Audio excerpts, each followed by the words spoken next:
everyone and welcome back to my channel. Today I feel really good and really positive and happy, so I thought let's talk about a subject that's really hard for me to talk about. And that is our trying to conceive journey and how we went through a miscarriage. So I will go right into it. It was in spring 2016. I just got a nice job and was enjoying myself there, having a stable income, and my husband was still studying and would graduate rather soon. So I was actually crying to him and saying, when are we going to stop saying, yeah, we want to have children so badly, and stop actually making it happen? And that's when we realized that it was only for selfish reasons that we were still postponing it. That we just, we were scared to have children. But the fact is, there's never a perfect time and perfect situation, so we should just go for it.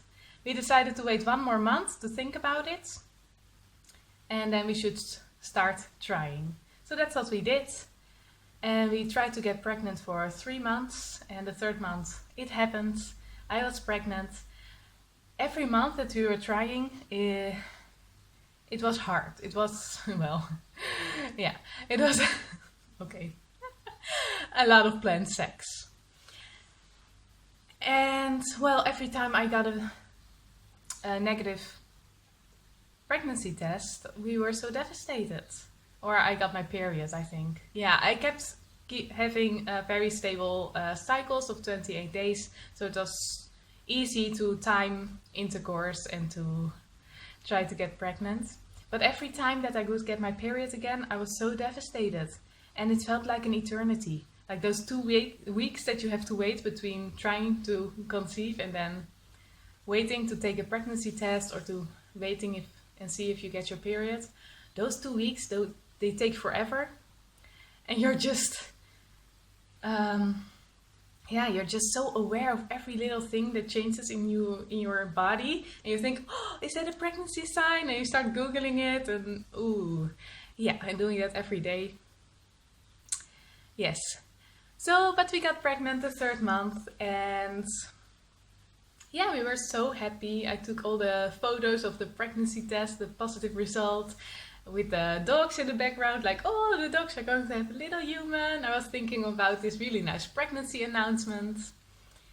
Yeah, I had to tell my job immediately because I work in a biochemistry lab, and that's with, harmful substances. So my boss had to know immediately, and we had to make arrangements so that I could work safely and that my baby would be safe.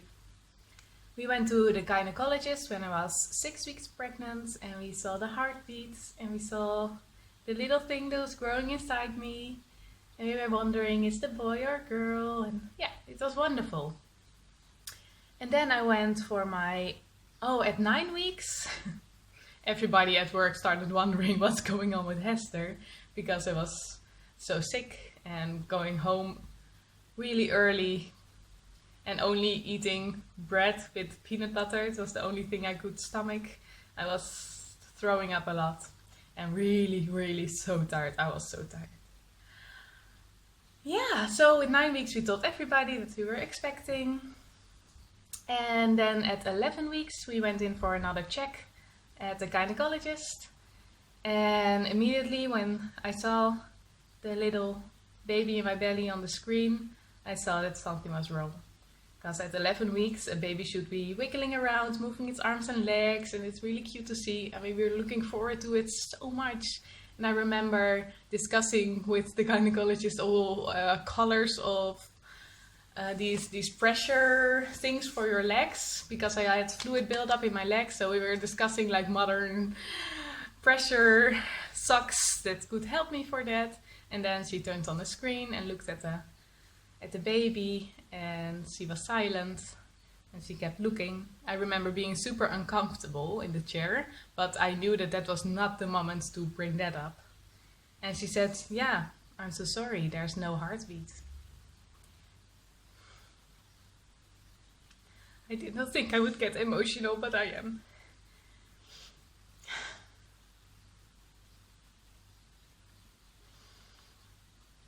And there's no heartbeats. Those like the words you do not want to hear. The worst case scenario. And it happens. Yeah, the baby was measuring 9 weeks and it wasn't moving. It was curled up and completely still.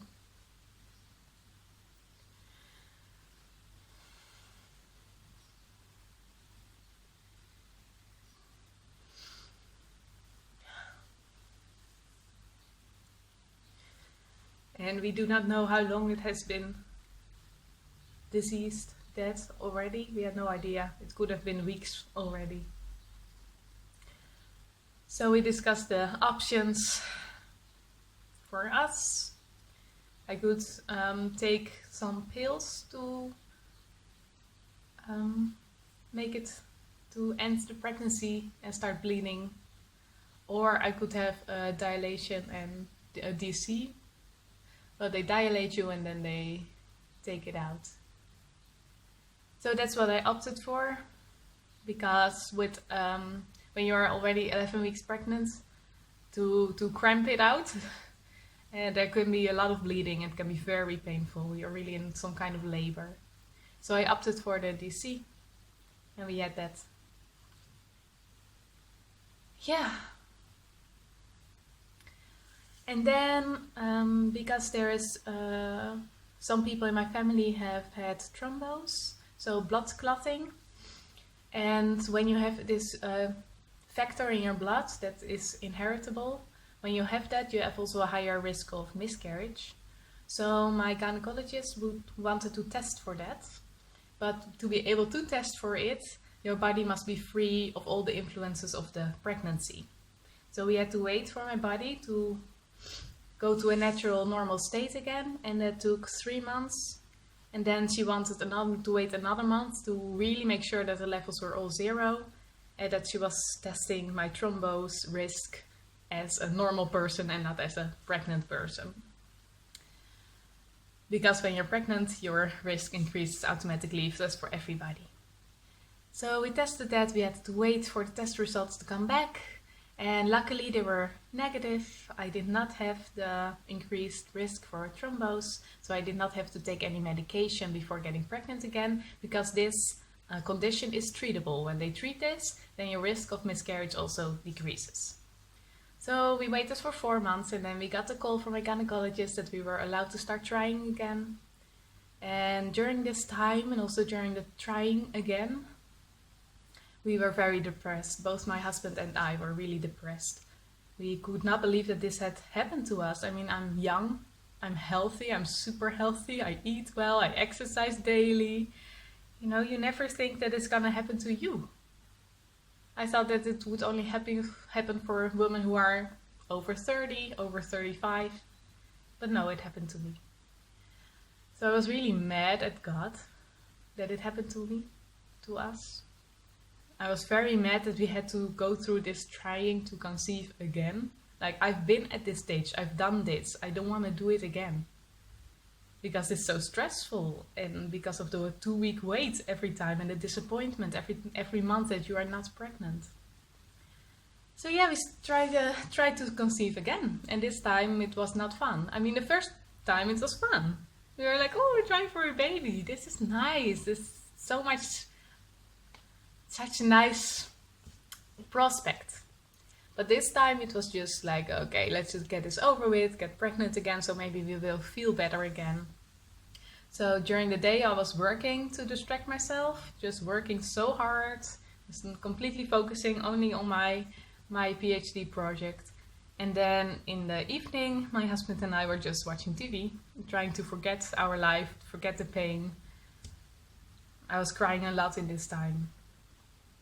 Having to lock myself in the bathroom at my work, just crying my eyes out. Yeah, and then it took another 3 months of trying to get pregnant, and I was still not pregnant. So this time it was gonna take longer than the first time. And the first time I already thought, oh, this is taking forever. But I got pregnant the 4th month. The 4th month, I finally let it go, sort of, and started to enjoy the process of trying to get pregnant again. And we conceived the twins. Spoiler, we got twins. We conceived them actually 5 days after that I thought I ovulated. So we were not trying to get pregnant that particular time that we got pregnant. And I think that's what made us get pregnant, that I did not have the pressure anymore, like, oh, I'm ovulating now, we have to do it now, and it was all very scheduled. It was just off schedule, normal married life, enjoying each other.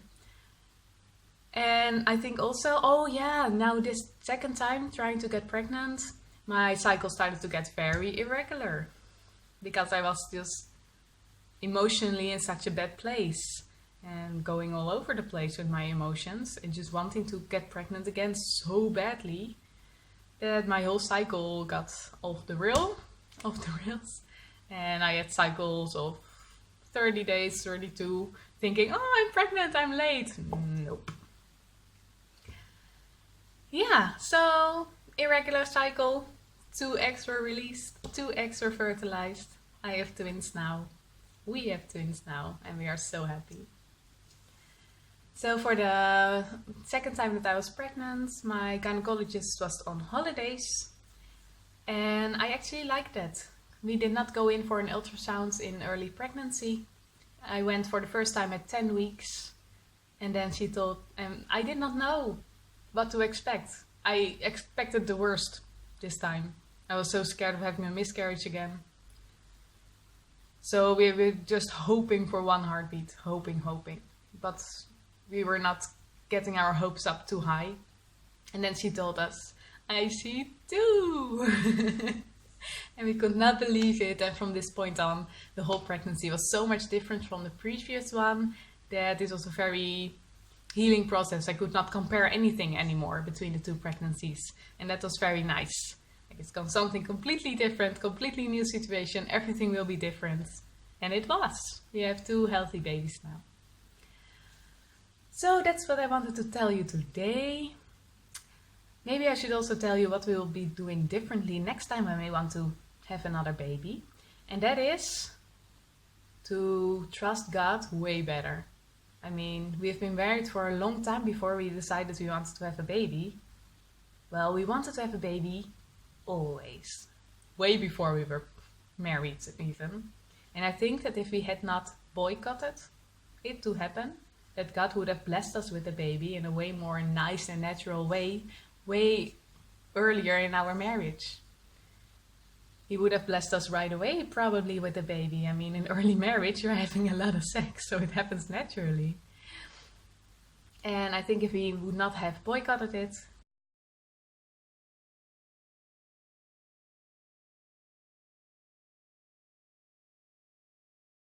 that God would have given us a beautiful, nice family without all the stress of trying to conceive early on. And we would not have had to go through this. So in the end, it took us a year to finally have viable pregnancy. Yeah, my due date with the first one was in June 2017, and we conceived the twins in June 2017. Yeah, we now have 1-year-old twins and everything's good. But next time we'll just, when I'm physically and mentally ready to have another baby, we'll just let go. Like, not track my cycle, not try to have a baby, but also not prevent it, and let God do what He thinks is best for our life, for our marriage, for our family, and trust that He will care for us no matter what happens next. So yeah, that's our journey of trying to conceive, conceiving 3 babies, and now having 2 here with us on Earth. Thank you so much for watching. If you have any questions, then leave them down below in the comments, and I'll try to get back to you or answer them in the next video about this subject or about other pregnancy related subjects. So yeah, thank you for watching. See you in my next video. Bye!